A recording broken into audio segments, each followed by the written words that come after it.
นสบายแล้วก็คลาสสิกในสไตล์ลาวๆของพวกเราเนาะซึ่งว่าผสมผสานกับสไตล์ของข้าพเจ้าที่มักเนาะก็คือลาวๆแล้วก็มีทุ่งซาดของหลายประเทศมีทุ่งซาดของหลายประเทศก็คือเราขอต้อนรับ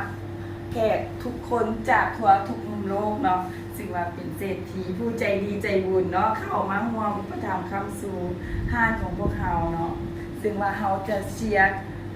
Lao Coffee Together Happier Together แล้วก็ Wealthier เนาะเราก็ต้องมั่งคั่งร่ำรวยไปพร้อมกันเนาะ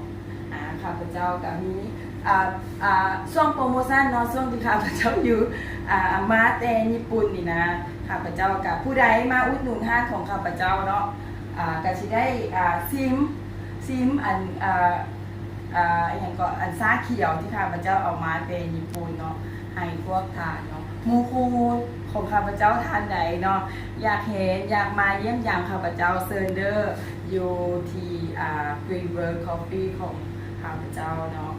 แต่น้องทรายจะเป็นผู้ที่ประจำแต่ว่าข้าพเจ้าก็สิเที่ยวไปเที่ยวมาเนาะและช่วงนี้ก็สิเฮ็ดเวียกออนไลน์แล้วก็สิอยู่ห้างนี้นี่แหละเนาะแล้วผู้ใดอยากประสานงานอย่างต่างๆก็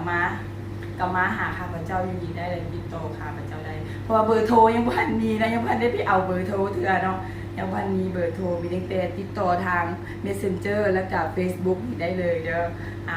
ก็ welcome my friend everybody from around the world and also my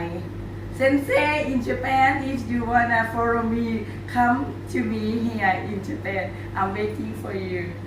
See you.